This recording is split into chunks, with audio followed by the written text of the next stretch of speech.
Hello there, everyone. Welcome back to Mars on Life. This is going to be a much different episode this time around. My name is Ryan Mancini, and with me joined with me as always, my Yeah, co-host. who the hell are you? I'm Sebastian Shug, as always. A little bit of a different circumstance as of now. Currently in Colorado. Not going to tell you where. All I will tell you is that I do get winded going up the stairs of this house that I'm in. So that's a highlight. But this episode isn't about you or me. We have some guests with us. So why don't we go ahead and introduce them? Hey, okay, so I'll take a little bit of time and kind of give myself, or give you guys my background. So most recently, currently I'm a freelance journalist, currently in downtown Los Angeles, but previously I was the co-editor of the Los Angeles Downtown News, which covers, as the name suggests, downtown Los Angeles. Previous to that, I was the editor of the Calaveras Enterprise. This is kind of a little small paper in a kind of a gold mining town up north. And prior to that, I was at the Sundial with Ryan Mancini. I guess that's kind of the background, and now I'm just kind of covering these protests. And thanks for having me on. You bet, man. You bet. It's Sundial lineage is strong. Hi, I'm Crystal Duan. I guess I identify as a freelance journalist, even though I moonlight as a freelance journalist, but I mostly do spiritual consulting as a tarot reader these days. But I did go to journalism school at Mizzou during the era of Ferguson and when Black Lives Matter first started beginning to gain traction. So I've been to my fair share of, I guess, rallies for racial justice on my campus, and also while I was interning around the country as a political reporter often. I've worked at the Indianapolis Star, the Minneapolis Star Tribune, freelanced a couple things for the Washington Post, and covered a midterm election for the Santa Clara Valley Signal. And I'm here today after having attended one of the first round of protests here in LA on Saturday. So yeah. Hi, I'm Mike. I'm an alcoholic. Hi, Mike. Thank you. Hi, Mike. No, I don't know. I guess I'm your average 2020 millennial that's living through another catastrophic economic downturn. And during the coronavirus, have been unemployed, and during the last couple of weeks, have been watching the protests and things on the news, and kind of got tired of simply watching them on the news, and thought about what I'm going to talk about 10 years from now, 20 years from now, what I'm going to tell people what it was like. And if I'm going to tell them that I sat back and judged and watched it all on the news and let the media tell me what was going on, or if I can tell them no, that I was out there in the shit, witnessing it for myself. And I'm really glad I did.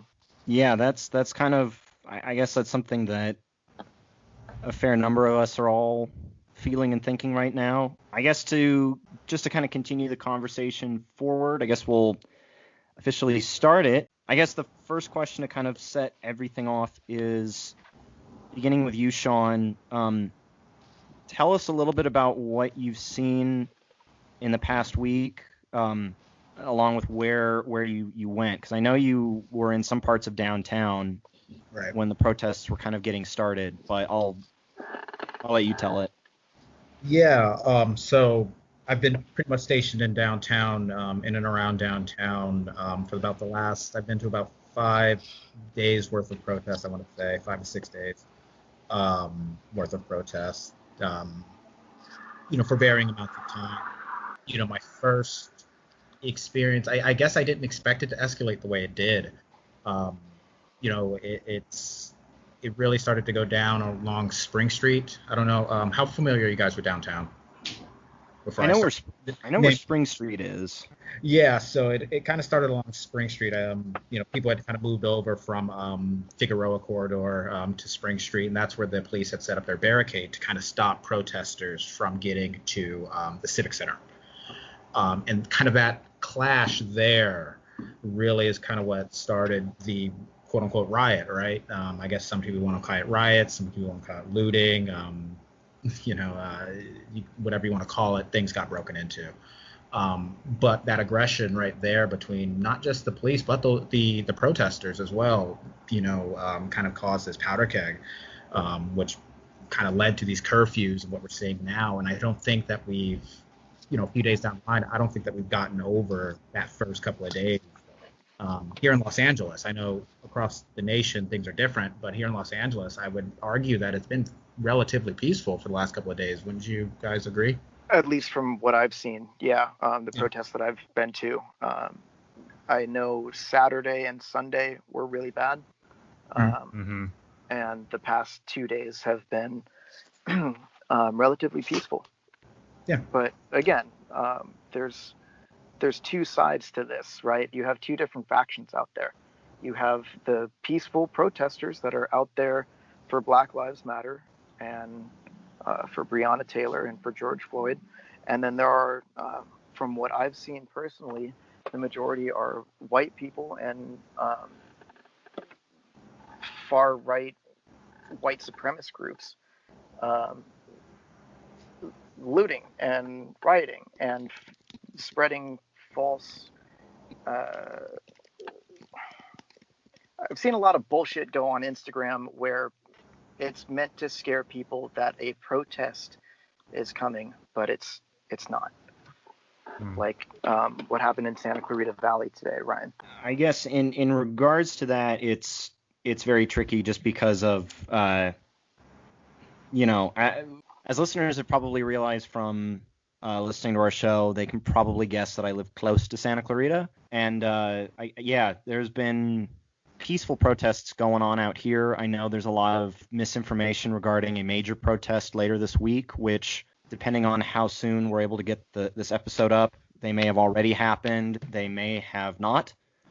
But I guess to keep it off myself, Crystal, I guess kind of the same. I'll kind of posit the same question to you that I asked Sean. Yeah, so I was at the protest that started at Pan Pacific Park in West Hollywood on this past Saturday, which was May 30th, I believe. Yes.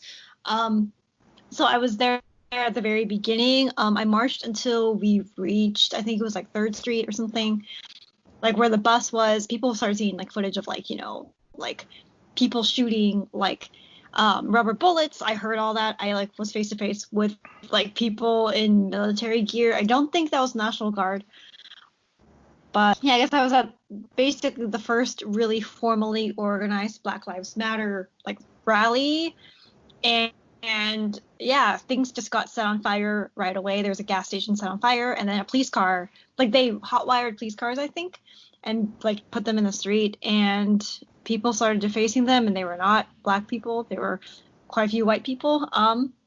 Yeah, and then smoke started billowing, and I think that's when Ryan saw my Instagram stories and was like, hey, I want to come on this podcast. So yeah, but I only went to that protest because we have a curfew right now here, I just haven't gone out. But I do live in I live kind of between Koreatown and West Hollywood, so I can hear like police sirens pretty much like twice an hour, like in the evenings. So I can still hear everything going on. There's gunshots and fireworks going off in my neighborhood, and people yelling all the time. So I guess I still feel like I'm kind of in the middle of the action, even though I haven't gone back for now, and I don't feel necessarily comfortable going back out. And in Koreatown, I saw the National Guard, with their tanks and everything, like guarding like the places I've eaten and drank and walked around, because Koreatown's one of my main hangouts as an Asian American. So it's pretty interesting to kind of be seeing that. And a lot of places like towards the east part of town, have heavily guarded security now. But yeah, like on Saturday, what I saw was mostly, it was just honestly a huge demonstration. Like Octavia Spencer spoke. It was pretty just, peaceful. People were wearing masks, and it was maybe like around like, it started at noon. It was probably around 3 or 4 when things started getting really hectic. And yeah, then I came home, and yeah, that's when they were starting to announce curfew. And I guess I got the very, very beginning of it, I think, like the atmosphere. And I was really interested in the fact that there are a lot of non-Black people there, mostly a lot of white people, Latinos there, not a lot of Asian Americans, but, there were some there too. Mhm. And yeah, like, people were like crying and being like, I want to I want to pay retributions for what my ancestors have done. Like, I want to do better. Like, people were saying that. And I have never seen that sort of attitude at any of the racial justice rallies I've covered in the last 4 years. Because I have seen them around the country. Like, I've seen them in Indianapolis, Minneapolis, obviously at Mizzou, like the St. Louis area, the Columbia, Missouri area. DC, there were also such rallies, especially before Trump got elected. Mhm. So yeah, but I have never seen anything quite like it here in LA, and I've never seen people be protesting, but also I can see the looks in their eyes of how they feel toward the police. Like, the vibe was just, oh my God, we're running and eluding the police, and LAPD and police brutality is very, I guess, legendary. As someone who's lived around the country and like has kind of heard people speak of LA before, I guess I got to see firsthand how it is a very polarizing sort of connection people have with the police here. It's not as much like it's different in the Midwest. Like, I would say that the fear is so ingrained that it's like second nature, but here people are like aware of the fear, wanting to defy it, very much like ready to fight. So a lot of people have actually been messaging me from outside of LA because they are more attuned to the news happening in LA compared to, maybe it's just me being self-centered, but I feel like a lot of the conversation centers on not just Minneapolis, but also LA. Like, people on Twitter are going off about LA and all this stuff. So it's interesting to be in the middle. LA's history with the Los Angeles Police Department is it's two things that you can never take apart from each other, and it's two things that are probably going to be linked to each other from now until the end of time. And I guess, Mike, to you now, kind of the same question. I guess what was some of the stuff that you've gotten to see? I know that you've been nearly everywhere. It seems like every time I find you on Instagram, you're in one part of SoCal and then you're in another part. And... First, yeah, LAPD is probably the scariest gang on the planet. Rodney King, and then watching them chase O.J. Simpson. Like, you just don't fuck with the LAPD because they will kill you. But even with saying that, I know those are empty words for me because I know they won't kill me. I'm afraid of them, sure, but I know the chances of me getting killed by a cop are 10 times less likely than they are of somebody else being killed by a cop out here. I started protesting on Saturday with a couple friends of mine. We were actually probably right near where you were, Crystal, in West Hollywood. And we marched, and we had seen a lot of boarded up buildings and a lot of buildings that hadn't been boarded up yet but were already smashed and burned down and looted, tagging everywhere. The vibe that I got from the march that we were in was no justice, no peace, fuck these racist ass police. And there was a lot of power in those words. The vibe was today now, I feel like there's a lot more solidarity with the cops, with more of them kneeling during protests and getting on the news and kneeling with protesters, peaceful protesters. That's become more common today, much more than it was on Saturday. On Saturday, I could smell the fear. I could see cops going to and from certain destinations, probably to and from their precincts, in all 4 of them in an unmarked car. So that to me means that they would all park their civilian cars and then be in a group because they're afraid, I'm assuming, and then going to work together and leaving together. And then I was in Van Nuys, and Van Nuys was the most heavy police occupation activity, whatever you want to call it. Van Nuys Boulevard was shut down from Victory, Van Nuys and Victory south to however far down I could see, which was not very far. There were per intersection, per side, I counted 15 motorcycles blocking each side of, so 4 sides of the intersection, 15 motorcycles, so 15, 30, 45, and 60. I can do math.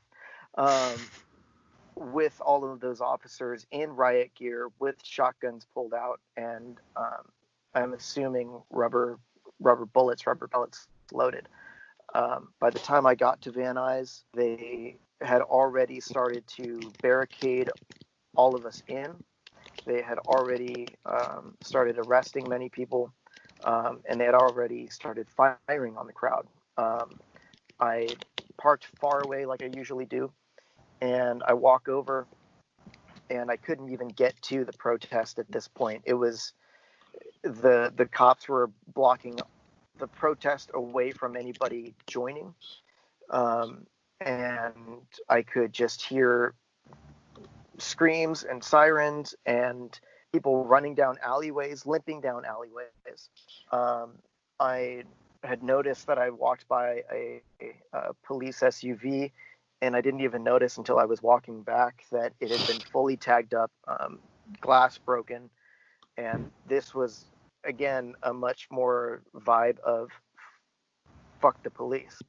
The next day, I went to CSUN, and this was a breath of fresh air. The Black Lives Matter Northridge had organized a protest for 2 hours, I believe, and we sat on Reseda and Plummer. That intersection is pretty big and pretty crazy, and literally sat in the middle of the intersection with heavy police presence. And that vibe of fuck the police was no longer there. That vibe of the enemy was no longer there. The police were blocking traffic for us to march peacefully and safely, blocking traffic for us to cross the street, and then move back into the campus where we were on the lawn for another hour or so. And then today was at Pierce College, and it was a very nice, peaceful protest. And sorry, I don't mean to cut you off if you're not finished, but the dichotomy of it is really weird, because I've been seeing on social media the solidarity of, some police officers who are kneeling with the protesters, and I think that's amazing. I'm not sure, and you guys can provide some commentary on this, but at least the people I follow, they've been kind of saying that once the pictures and the videos and the articles are taken and written and all is said and done, they're just going right back to tear gassing and beating them. Again, I'm not so sure of the truth of that. Maybe Mancini can chime in on that, but is that true? They're just kind of doing it for publicity? Yeah. Well, I mean, I was at a protest on Monday over at the LAPD headquarters, and for about 5 minutes, I think there was chants of take a knee, and eventually one officer did take a knee. Mm-hmm. And great feel good moment, right? And then I caught out of the corner of my eye an officer recording it. Oh, okay. A couple of officers recording it, and of course, as soon as as it was done, they kind of turned around, went back into formation, and kind of put up that stance again. So I haven't experienced any of the tear gassing, the rubber bullet stuff like that, but for that exact particular instance. But that's been my experience with kind of these shows of solidarity, is that they very much are photo ops. Mm-hmm. Well, actually, that segues into the next question actually pretty flawlessly, because, and this is just a general question for everyone here, what was it like being amongst the protesters and, talking to, interviewing people as, freelance journalists, or even just as a fellow protester? Because kind of continuing on the dichotomy point, a lot of people, I think, are now feeling as if they're sacrificing their social distancing measures to do this. Okay. So, everyone's wearing masks, everyone's wearing specific clothing so that they can't be identified. That's all deliberate. What is the scene like? If you could paint a picture of it, what would it look like? Well, Mike, something that Mike had said earlier, I want to chime in at that moment, but I didn't, because he hit the nail right on the head, that there's the solidarity has kind of started to solidify a little bit. So in those early days, it was very different than what you're hearing now. In those in the early days, it very much was fuck the police. It was very aggressive, very, I don't want to say militant. I think that's not the right word, but very, we want to burn down the system, from a few of these protesters. And then of course, you've had just as much of the, we need to mend the system out there, just as well. But now we're starting to hear a lot more of we need to just mend fences. We have to find a way to mend fences. That's kind of what been my experience so far. I mean, I wasn't there as a journalist in that capacity, which is funny because in previous times I was in that capacity. But I guess I just feel kind of it was just being among people that want to rally change. I don't necessarily have a outright impression I can share other than people were just kind of hugging each other, kind of nodding at each other, yelling, people would chant or start chants and then everyone join in.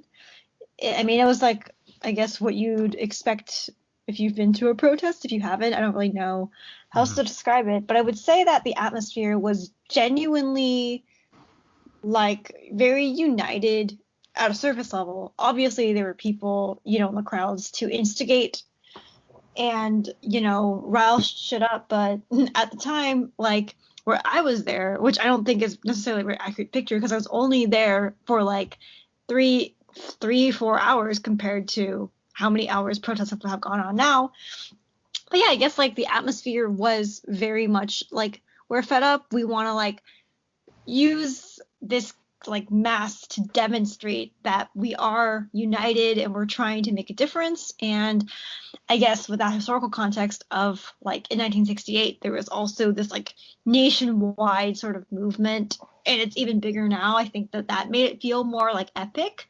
I was definitely very moved to see all that, but yeah, everyone was just moving in one wave, and so yeah. Mm-hmm. So one thing I think, there's a huge difference in the civil rights movement that happened in the 60s versus the George Floyd Black Lives Matter protests that are happening in 2020. And I see a lot of people that are protesting today because they want to protest, because they believe in the movement. But there's a good amount of people that are doing it with a filter and doing it for the gram and then going home and turning off their phone and then just not thinking about it. When you were protesting in the 60s, I would imagine, I don't know, I wasn't fucking there, but I would imagine you weren't doing it because you had an Instagram following or something. You were doing it because you wanted to be on the right side of history. And I know that that's my main reason for getting out there. I want to be able to say I was there, I stood with them, my friends, and be fought.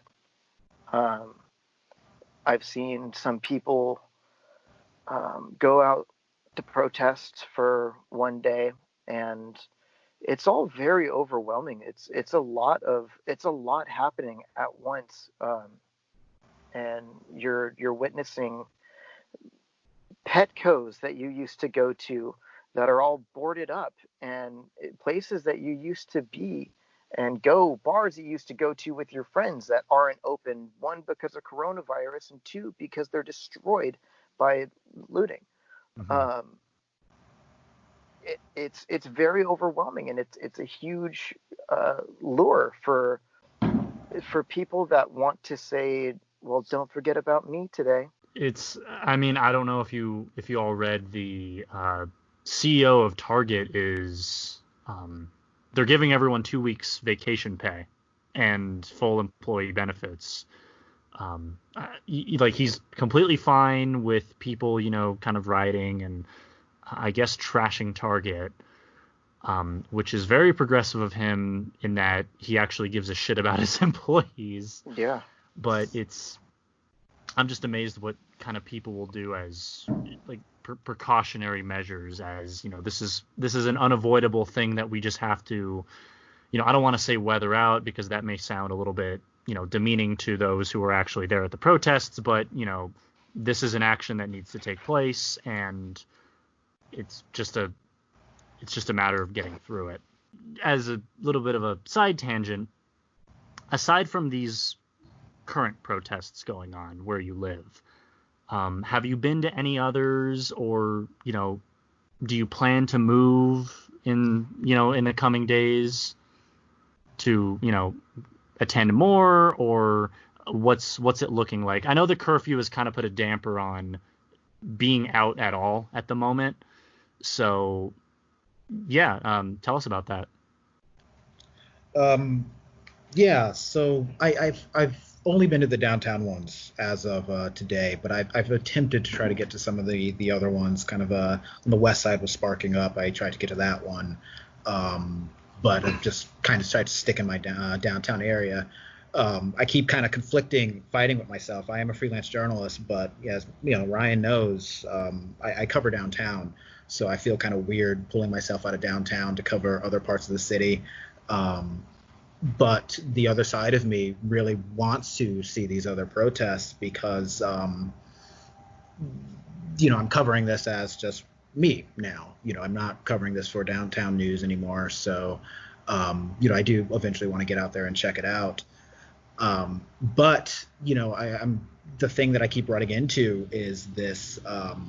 There seems to be a lot of misinformation really early on when I'm in the planning stages. Mm-hmm. I don't drive. I use public transportation to get around. The way I get around downtown during these protests is on my bike. So if you're down there, you'll see me flying around on my bike, shooting off photos. Mm-hmm. So just getting around to the city once I hear about these things has been a little difficult. And I can imagine that's kind of the same for a lot. I guess I was motivated to go because I wanted to show my support and solidarity. And I guess, for me, I have not been doing journalism for about 6 months now, really. I've been actually trying to get out of the field, to be frank. And, usually I've just, I've been to maybe 20 some rallies now in the last few years all over the country. And I never got to be there as someone showing solidarity. I had to be there as someone showing objectivity. Even at rallies for Governor Pence, who became the VP, things like that. I had to go to, Trump rallies too. So I've been to so many. And I guess to me, what motivated me was I was so curious to see if anything's really changed, if any of the rallies that came before these made a difference. And I feel like they did. I was there kind of as a concerned citizen, but also someone who has bore witness to multiple flavors of these sentiments, maybe more than the average person who was there. I lived in 8 states before I turned 23, and it's just so different this time. So I think I was there to appreciate the change I've been intuiting has been coming. And that was really important for me to witness as someone who could participate in celebrating that rather than pretend they had no opinion. As a journalist, I no longer drink that Kool-Aid in that sense. Not shitting on journalism, because I do think that like. No, definitely. And I'm sorry, I don't mean to cut you off, but I think that there is a lot of, and I know I want to say 4 out of the 5 people here come from at least somewhat of a journalistic background. I studied communications. That being said, oh, all right. That being said, I know that there are a lot of, I want to say, and I've said this in previous episodes, but, Z-list journos, half-cocked, who stand up on a soapbox and really try to spin a yarn in a lot of ways. And, they're not doing it for historical relevance, but they are doing it to make a story seem interesting. And granted, you have to do that, but, at what cost? Your dignity? Okay. Well, I suppose what Sebastian's trying to say is that, you'll have people who will go out there because, obviously journalism, the industry itself is crumbling before our very eyes with the help of coronavirus. It was already that way over the last 20 years. And these days, sometimes it's even more and more frustrating when, especially now, when you have a lot of journalists on furlough, you're basically relying on a lot of just eyewitnesses and a smaller number of journalists to get an authoritative account of what is happening. And I guess there's a balance to be had in being a journalist who's there to cover something just because it's your job, but then there's also the people out there that just go out for the clout chasing. Mm-hmm. However, there's also the journalists that go out there that they are going out of solidarity and they feel that this is the message that needs to be heard right now. And I think that's just it for journalists, and maybe I'm too rash in speaking for all 3 of us, is that, myself, Crystal, and Sean, that, we all have that instinct of, well, I got to go check this out. I need to be there. I need to see what's happening. And I guess that's kind of a good impulse to have if you're, trying to be a storyteller, but on top of that, you're documenting history.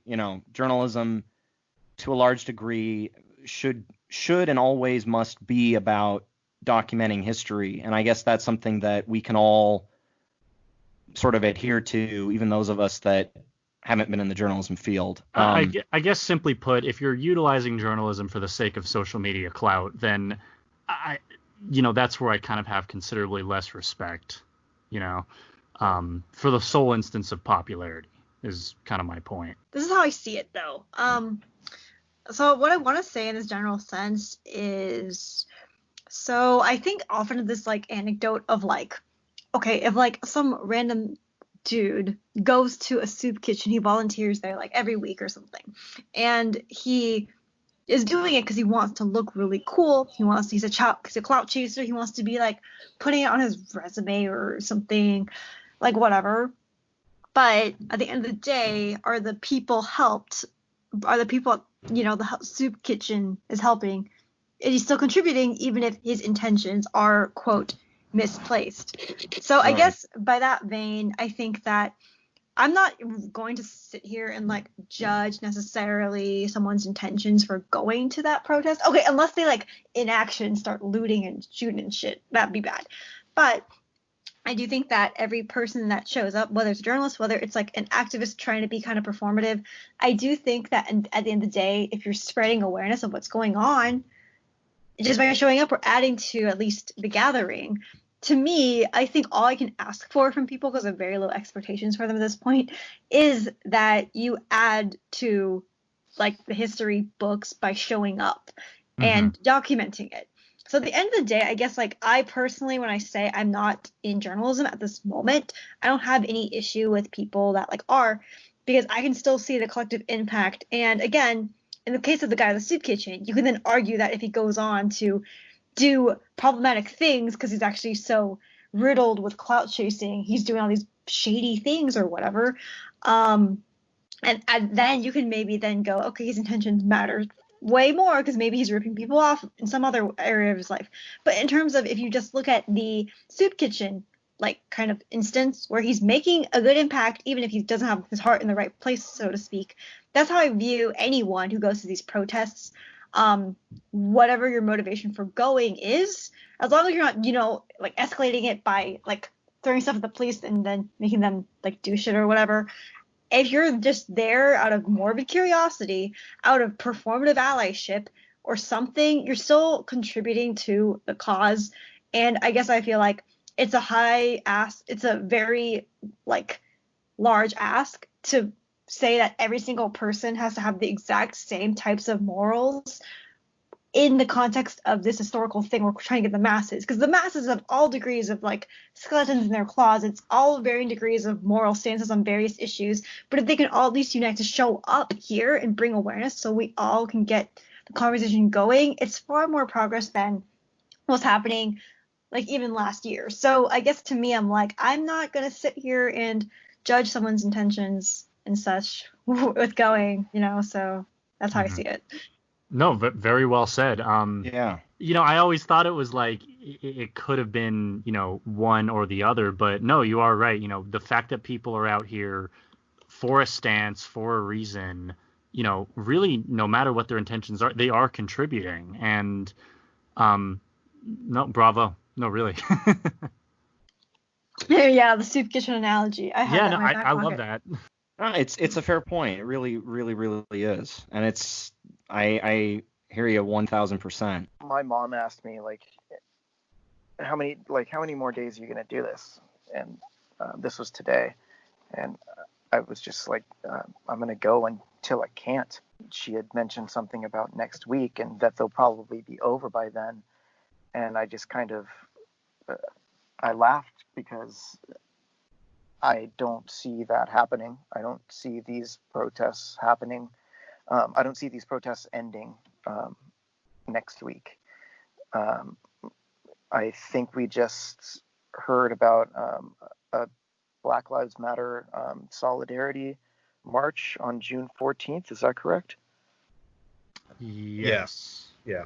So, I mean, let's say at least until the 15th, to be fair, right? I was supposed to go back to work tomorrow. I was supposed to start coronavirus safety training to go back to my work at a restaurant in Los Angeles. And I feel like they're opening the restaurants too soon, but that's a whole nother discussion. And I'm not going to work tomorrow because the National Guard is in front of my restaurant. Wow. So now I'm not scheduled to go back until the 10th. So I can tell you that I will be going to Black Lives Matter protests until I can't. And I want to kind of just brush on something that I talked to somebody at the BLM Northridge chapter at CSUN. And, it's hot as hell when we're out there. It was 105 today. And I want to applaud everybody that's coming out there with ice and water for everybody, snacks for everybody. It's not just someone showing up with a water bottle for themselves. People are running around with cases, 24 packs of Arrowhead water, cold Arrowhead water, running around with these water, giving it to everybody marching, and then running back to their car to go get another one, and then running back and meeting up with us. I had talked to one of these guys that was doing just that when we had all dispersed, and the threat of the coronavirus has been what seemed to be very real. It still is very real as far as I'm concerned, but that kind of outweighs what I feel to be more important is to be out there marching and to be out there protesting. Look, I'm going to call it right here and say, like, these protests are going to lead to a lot more coronavirus cases in the next 2 weeks. You know, I'll probably have it, but I'll live through it. I'm not afraid of that. My friend Ian might not be able to go outside and live through it. When I was talking to my friend about the George Floyd video, and by the way, if you haven't already watched the video of this man getting lynched in the street, do yourself a favor and watch it from the beginning all the way through, not just the little bleeps that the news is showing you. This man was killed in cold blood in the street by a police officer while his partner stood in front of him, protecting him. And as George Floyd spoke his last words, "I can't breathe," people were trying to get this officer to get his fucking knee off his neck, and he wouldn't do it. So my friend Ian said, "You know, Mike, if I was there, I would have died that day." And I was confused.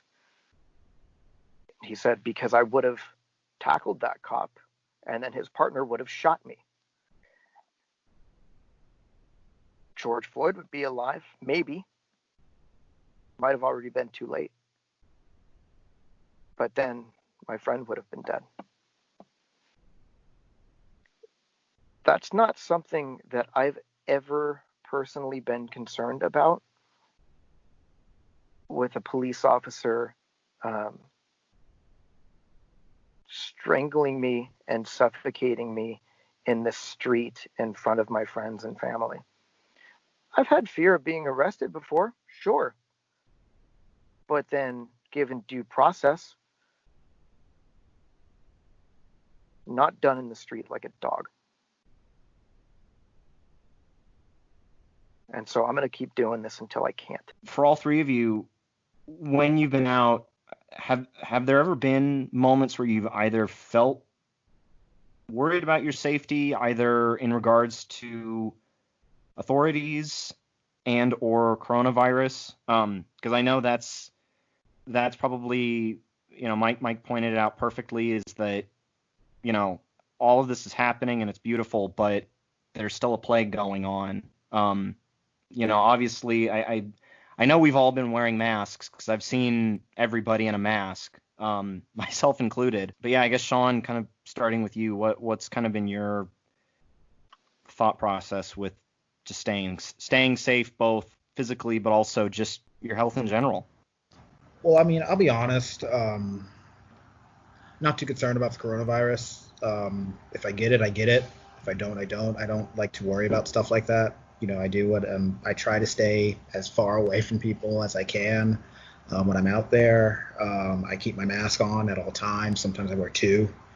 I keep one of the more disposable ones under, and then the more permanent ones on top. So in that regard, I'm not really thinking too much about it. And I can't imagine a lot of people out there are, so to speak, based off of just the way the crowd moves. But I could be wrong. But in terms of like my personal safety, I guess I'll just start. I mean, I'm 28 years old. I'm black. I'm tall. I've always felt a little bit like I cast a little bit of a figure. And I've had run-ins with the police. Every person, any black man my age is going to have run-ins with the police. So I'm already at a kind of a heightened sense of awareness in these situations. When I go out there, I have my backpack. It's my go bag, of course, my normal journalism stuff, but I also have a lot of legal placards and information just in case I have to call a lawyer. Twitter, thankfully, a lot of pro bono services have been offered, and I've been reaching out to every single one that's in my area just to let them know I exist. Just in case they do get a ring from me. I did get threatened with arrest a couple of times on Thursday. I was hit with a rubber bullet in the shoulder. So it's no game. You really have to be prepared in case you do run into something. And I just, speaking as a journalist, I'll speak as a journalist and I'll speak just as a black man, but speaking as a journalist, for any young journalist going out there, be prepared. These guys, I'm a clearly marked journalist and I'm being threatened with arrest. That's terrifying in our field. That perverts every single protection that we have as journalists. And it just casts it aside. And nothing's going to happen in those situations. That's the unfortunate part is if I get cuffed there and I get cited, that's it. Like that, nothing's going to happen to that cop. Nothing's going to happen down the line. That's it. That abuse of power does not get followed up on. And of course, we're out there marching about far more serious things than journalists getting cuffed, but that is a scary situation on the grander scheme of things, if you ask me. Mm-hmm. Yes. On the grander scheme of things, as people are marching and as we're marching about talking about civil liberties, one of the most important liberties that we have, freedom of the press, is being destroyed or being slowly shot at. Yeah, I wouldn't even say it's slowly chipped away at. It's almost like somebody's taking a sledgehammer to it. And we've seen that almost. We've been seeing that over the past 4 years or so. But I don't think I've seen it so up close and personal until these last few days. So I just want to reiterate, if you're going out there, just be prepared. I just really want people to be prepared and know that, it could go down. It just popped in my head. I'm sorry. But, on one of those first nights, the fire department shows up. Mm-hmm. And in my head, I had this running joke. It's like, why does anyone protest against the fire department? Because they don't kill people. They just go out there and save lives. And so there's been a few fires set in the street at this point. So of course they're here. It's in the intersection. So I understand why they're there, but they're trying to get through cars. There's a lot of crowds, surrounding this fire engine, and the fireman turns the hose on the crowd. And I haven't seen that caught on video anywhere, but he purposely turned this hose on the crowd. And to me, I'm just like, Jesus Christ, every single, totem is starting to be torn down here. And that just led to more aggression. So just understand that can go down. Keep your wits about you. Because I can only imagine, how you would instinctively react in that situation and how bad that could have gotten. Because there's a line of cops, and I'm pretty sure that line of cops aren't going to like, seeing that poor fireman, quote unquote, poor fireman, be accosted, so to speak. So yeah, just be prepared. So I'm Asian American, and I guess like any feelings of unsafety were more so because I was a woman and I was largely running around solo at this protest. So I didn't really feel any like more or less safe than I probably would like just walk around the streets in general when people were like just a lot of people around, because I don't go to concerts because mosh pitting is very dangerous for a 5'1" girl like me. So I guess in that sense, I was really able to identify that I am not black and I'm not afraid of police in the same way. I am afraid of large crowds, and I am afraid of just, being alone in large crowds as a smaller person. But yeah, like I guess it is a privilege to be able to say that I don't have to worry about like overcompensating and showing I'm a safe person and I'm not a threat to you in general, as someone who isn't black and is also very, very physically short and tends to not take up a lot of space. So that was something I was in acknowledgement of.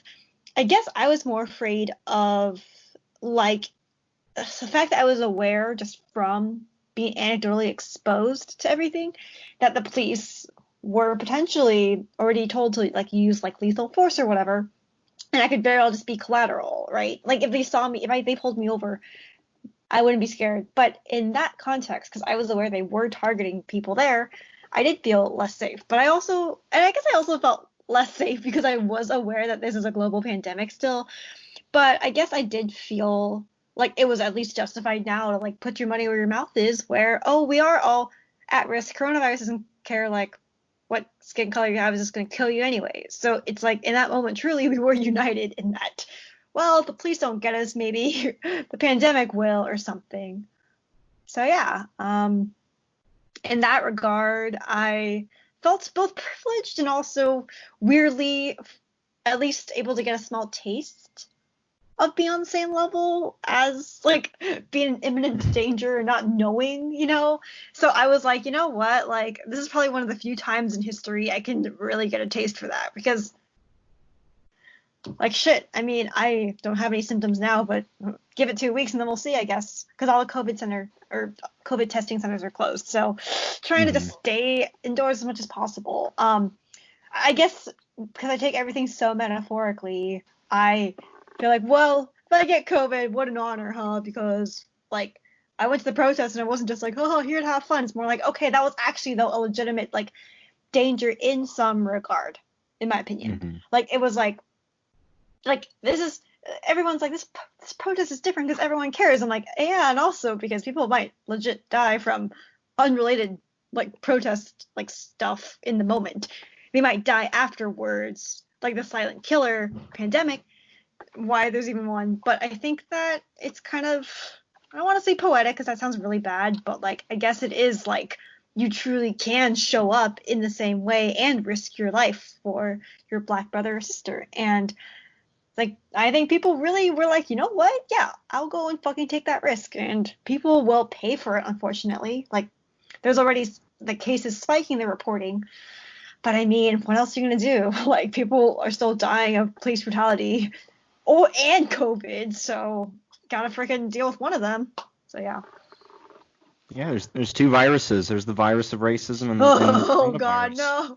The cliche, you had to go there. I hate cliches, but Hate is a virus. Whoa. that's It's a weight that's of something that living. keeps getting brought up. Bold statement for someone hiding behind a computer screen. Yeah. Whoa. Expose you for the pun terrorist you are. Terrorist, love it. I am cruel with my puns. This is true. Cruel mistress, wit's a cruel mistress.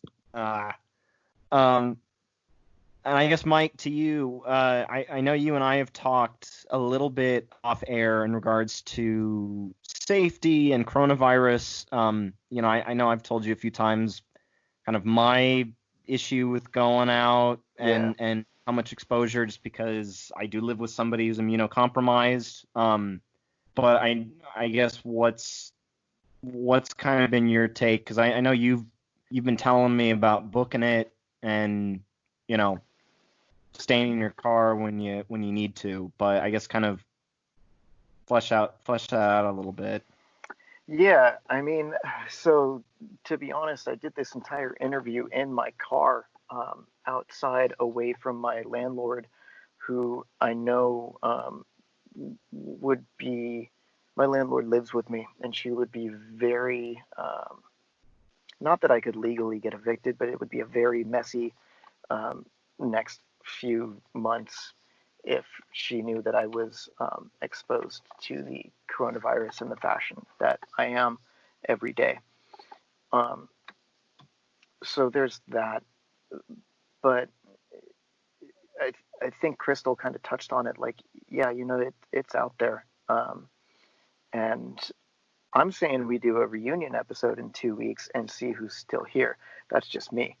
But Morbid. yeah, sorry. Womp womp. So I have, with the protests and seeing people get shot and stuff in Van Nuys, and the heat stroke and everything like that, I actually had a friend in Colorado that is working, and she's unable to get to any protests in her area, so she asked me how she could help. And she donated 2 first aid kits to myself. And in my bag, I have 10 different masks, bandanas. I have rubber gloves. I have hand sanitizer in the gel, and then hand sanitizer in a spray bottle. I have 10 different little iced water bottles that are melted and nicely cooled by the time I'm actually out walking. And what else do I got? Gauze, Band-Aids, ice packs, all these things to help protect and help people if they are shot again, if we are tear gassed again. I did take a first aid class, a street first aid class via Zoom this morning, and I have if you're at the protests this week, just look for the short guy with an American flag on his backpack, and I have medical supplies written on my backpack. And that's another way that I know that I can help. Like I said, there were people running around with these cases of water for us, and I'm not that athletic. With the coronavirus, I've definitely gotten bored and started working out again, but not nearly there. So pretty much just double bagging it, like Sean said, with the masks and rubber gloves and hand sanitizer and staying hydrated. That's another, if not as dangerous as I want to say tear gas or getting shot at, but maybe not so. No, it's good that you're showing up to stuff prepared and you got everything you need with you. I mean, it's, and Sean too, it's kind of like it's the Boy Scout motto of being prepared. And yeah, hey Sean, double bagging them, that's how you know they break, right? No.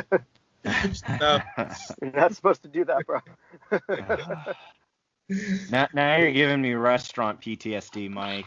Sorry, bro. Before we start wrapping things up, we got one final question for everybody. And obviously it's a lot like coronavirus. We're still in the middle of things, and there's still protests planned, at least from now as of recording, on June 3rd until the end of the week.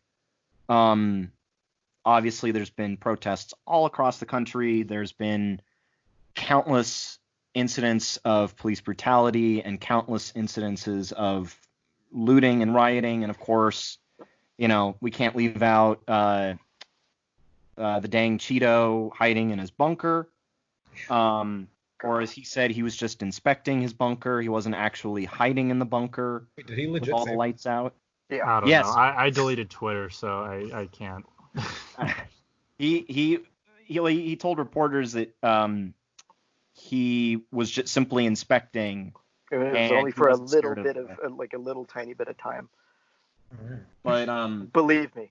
it's the lights out at the White House speaks volumes. But I guess to wrap this up, I guess, and again, this may seem like a very premature question, but that's also just because I'm like everybody else. I'm trying to process everything and, evaluate where we all go from here. And so with that, I might as well just ask, I guess, where do we go from here, and what could happen in the weeks to come?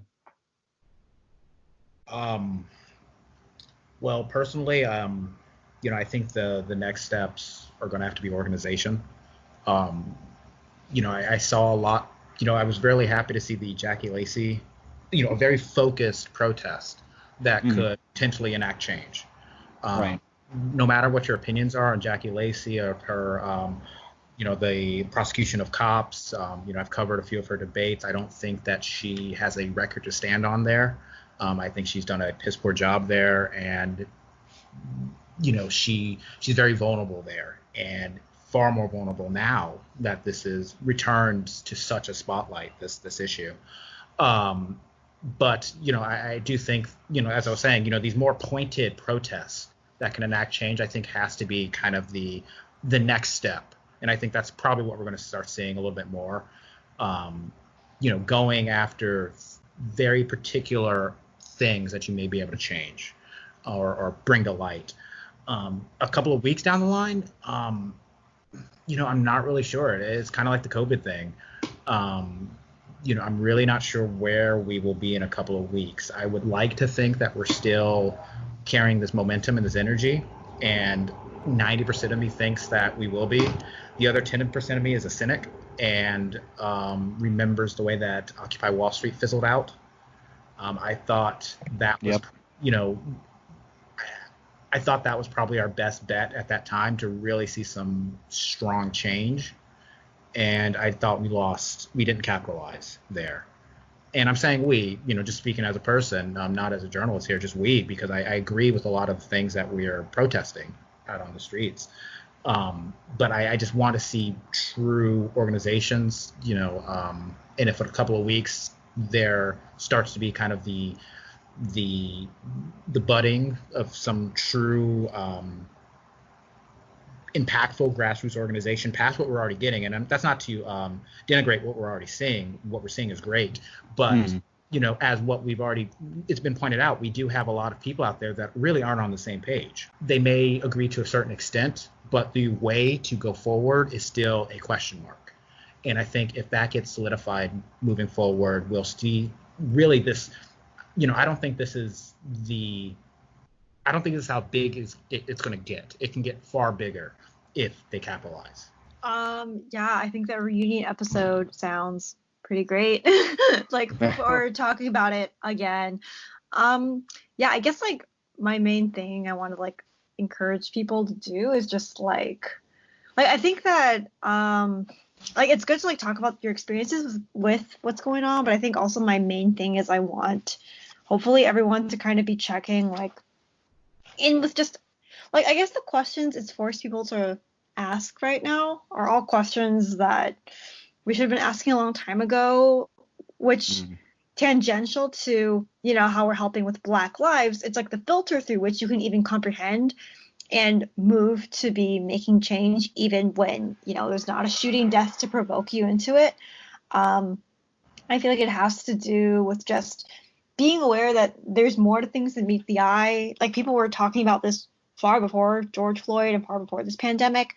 So I guess I think that any, deaf or muteness or blindness that we had before was because we don't check in with ourselves and our understanding of morality and the human experience enough. So I guess I feel like the biggest takeaway I want to have listeners inquire is to kind of reckon with your complicity in enabling like shit when you're not like trying to dial it into what you really want, what you really value, what your ideology is on the human race and all that. So I guess I just really want to, say that it starts with checking with your own biases, like your own like guilt-driven actions, your own guilt-driven avoidance of your feelings. I think that more emotional intelligence and a lack of access to education, all of that can like kind of contribute to the conditions that would enable this to continue, because it's like so many factors too, like at the last election, all of this. So I think that's a really important point to bring up. And I think that, my criticism of journalism, not the journalists, but the institution, is that it sometimes makes people have to kind of deaden their humanity in an attempt to be objective, but then you become a stenographer. So I think that what I would really say, because we all have a relation to journalism here in some way, I really feel like using your skepticism and curiosity as a way to dig harder for the truth is actually a mark of being a good journalist. And I don't think this is always promoted in a cycle where, we are trying to get the best news the fastest way. And that's something I really want to like people using their humanity as a motivation to ask better questions of not just the people, but also of themselves. So I think that's something I really want to implore, because I think that when I started looking at life through a more curious lens, not just like with racial justice, but also with like, I don't know, my love life, I started dating better. And I think that same thing of asking the better questions, because you're taught to do that in school and when you do this line of work, that should apply to all areas of your life. So yeah. Can I add something to that? That's something that, that whole question of separating yourself from the story, right? That's something that I think a lot of people struggle with, how to properly do that. I've kind of settled in my head, I've mentioned it, I'm Black and I'm covering a protest that is spawned from the unjust murder of a black man, and very early on, it was very difficult for me to separate myself from that. How I would report it, getting my opinions out of it. Really early on, that was something that was very difficult for me to do. But I do think there's incredible importance there. But I also believe that no journalist can ever truly be objective. So it's a stupid thing to kind of strive for. It's like the inverted pyramid. We all, the inverted pyramid is structured by order of importance. So you're making a judgment call based off your opinion on what is most important in that story. That's an opinion. That's a bias that you're putting there. The way you construct your lead is a bias that you're, it may not be the most overt bias, but it's a bias. So I just, wanted to point that out as something that's been on my mind as I go out there and cover this stuff.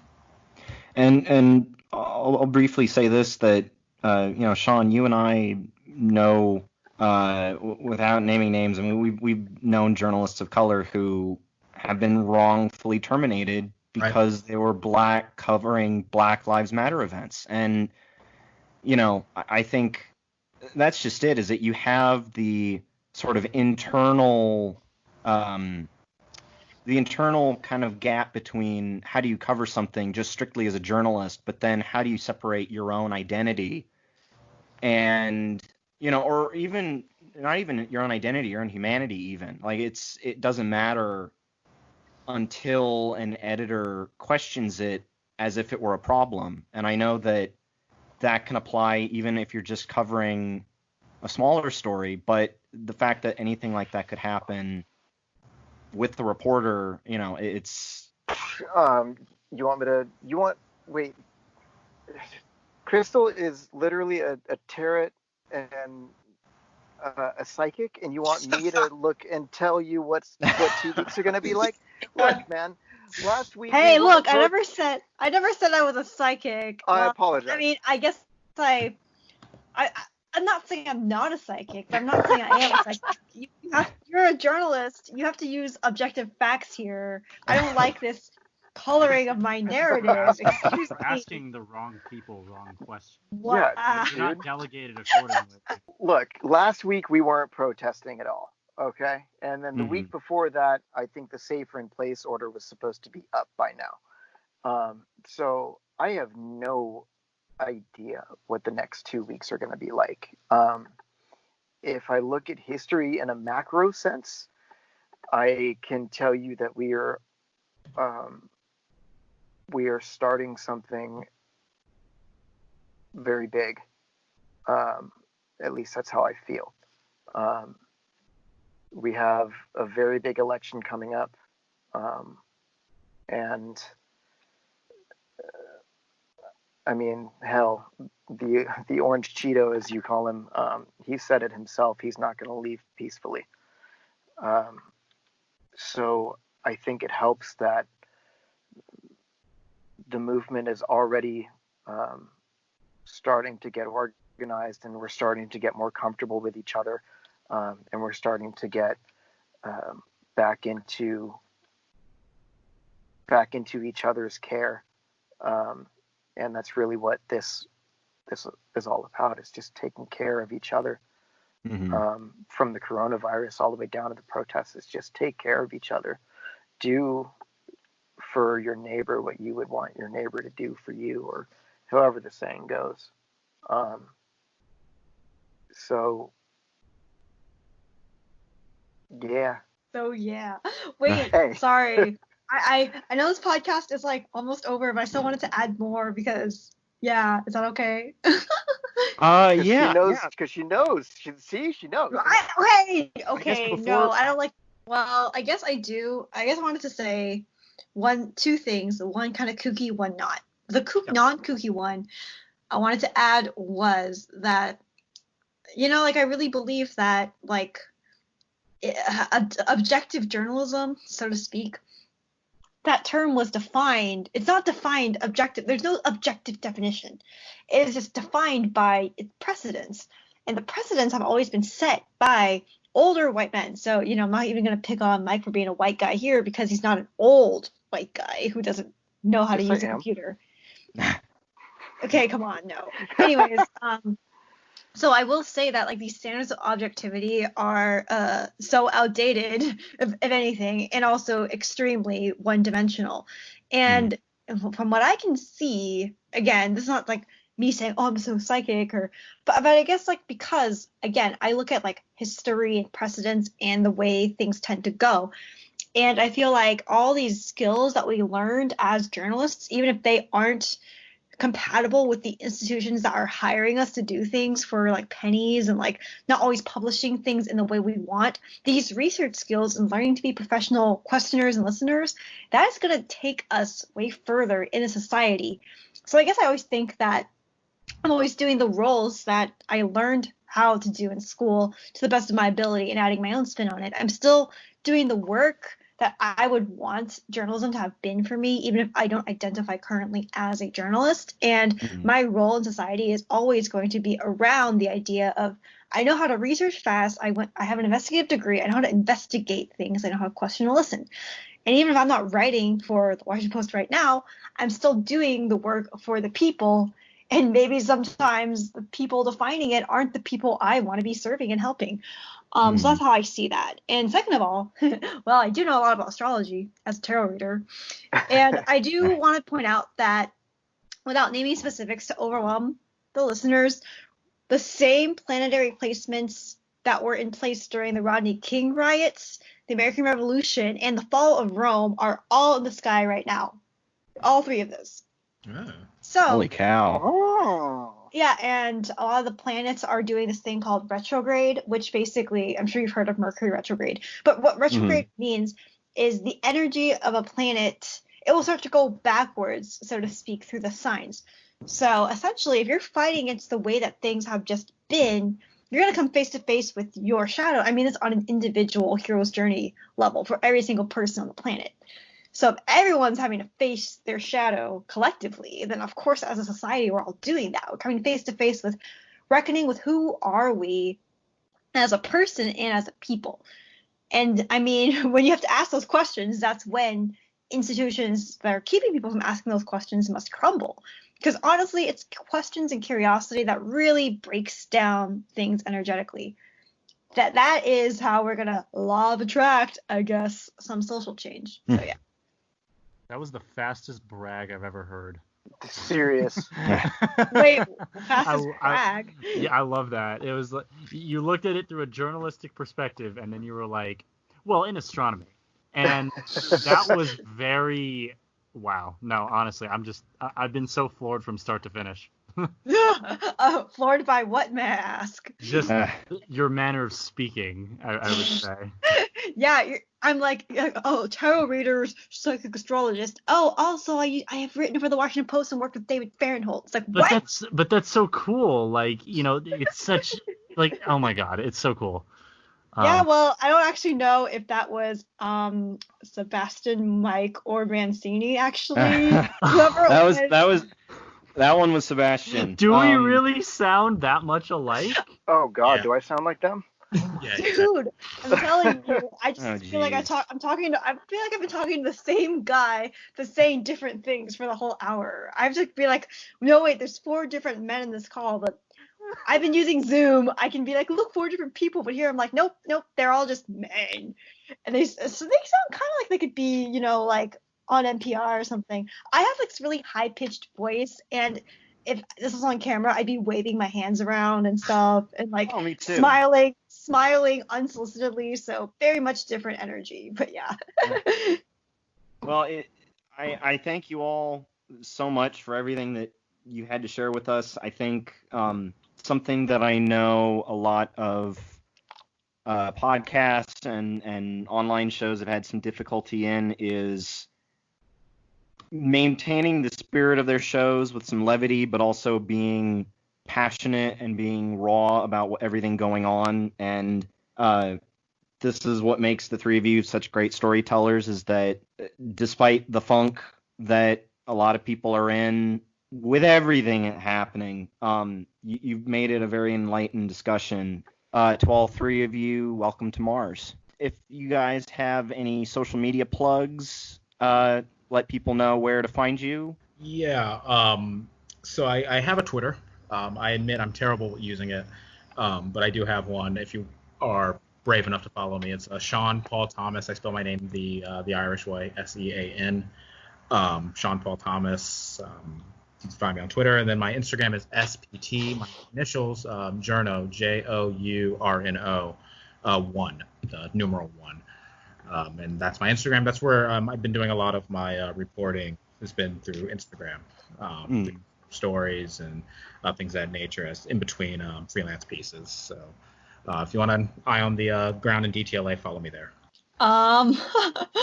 Wow, honestly, I didn't say this till the very end, but I do miss being on the ground. So, but yeah, I am on Instagram at Crystal X Duan, Crystal like the stone, CrystalXDuan. As mentioned at the beginning of this episode, I do tarot readings. If you're curious about how that intersects with journalism, feel free to follow me and DM me for a reading. Yeah, I'm doing donation-based for now for anyone who has donated money to a fund or protested this week. And yeah, usually my rates are closer to the hundreds, so be swift, I guess. So yeah, you can follow me primarily on Instagram. I don't have any protest coverage, but I guess I do have spiritual insight that combines with like social justice, which I think is unique, but who knows if any one of us is really unique, huh? So yeah. Yo, Mike, Crystal, you and I are gonna need to do a reading like immediately after this. I don't know who's saying this. Who It's are Mike. you? It's me. It's my turn. It's Mike. In the words of Heath Ledger, I think we're destined to do this forever. Oh God. I just said, are we all the same? Haha. But I was really just trying to get away from feeling like, again, this is one voice of millennial men or something. It's just the sentient voice. I don't know who's talking. Smuggler, scoundrel I don't kind know of who voice. talked. I don't know who's talking. It's that like really, the cool guy voice, right? Is that I don't know. That's not Mancini. That's either. Yes. You guys all sound the same. Okay, keep going. I'm sorry. All right. So hi, my name is Mike. I've been at the protests, and I'm the short guy with the American flag backpack that says medical supplies. For social media, I guess my AOL Instant Messenger is Materia354. That's Materia with 2 A's at the end. And that's also my Instagram. So MATERIAA354. So when it comes to social media handles, you can as well find me on Twitter and on Instagram. Far more active on Instagram than I am on Twitter. I've actually deleted the app just to kind of take a break from it. But you could find me both on there as at Dr. Sebi. That's at DRSEBBY. It was a high school username, and I've been too lazy to change it. On Twitter, it's the same, just with an underscore at DR_SEBBY. You can also find me on Google through simply just Sebastian Shug. There you'll find my independent publishing company, Sebastian Shug Publishing. Feel free to send me a manuscript. All the details are made available through there. Speaking of which, I've actually taken it upon myself to contribute to the ever-changing times and have published something rather unique to what I typically do. Just a little bit of background because I know everyone's got to go, but I typically focus in satire, but I wanted to really give back to the community as of late. As such, I've published an itemized list by the name of Read Their Names, which is, as I said, an itemized list documenting each and every victim of, police brutality, systemic oppression, and more in general, just racial bigotry. It is available in both ebook and print formats, and to be as transparent as possible, every single royalty payment will be donated to the Minnesota Freedom Fund. It is available wherever possible. In the instance of me allowed to sell it for free, it will be sold for free. But in the instances of me having to name a price, it will go to the Minnesota Freedom Fund as well. Other than that, feel free to find me on literally anywhere creative, Redbubble, Anchor, YouTube. And just before we wrap up, as always, you can find me on Twitter at ManciniRA, and you can find me on Instagram at ManciniRyan. And before I let everybody go, I just want to say one other quick shout out to one of our recent guests, Janice Sherrill. She has a new episode of The Jump Off, which is directly addressing what is going on in the country right now. Check that out. We have all of her social media still available on that episode that we had her on a few weeks back. And I guess before I finally let everyone go, I just have this one very quick quote that has been ringing around in my head for the last week that I just wanted to share. No. Come mothers and fathers throughout the land, and don't criticize what you can't understand. Your sons and your daughters are beyond your command. Your old road is rapidly aging. Please get out of the new one if you can't lend your hand, for the times they are a-changin'. And with that, to Sean, Crystal, and Mike, thank you all so much for coming to Mars. Thank you. Thank you, bro. Thank you. You've been listening to Mars on Life. Please make sure that you find us over on social media at Mars on Life Show on both Twitter and on Instagram. And on top of that, you can find this show on Anchor, Spotify, and Apple Podcasts.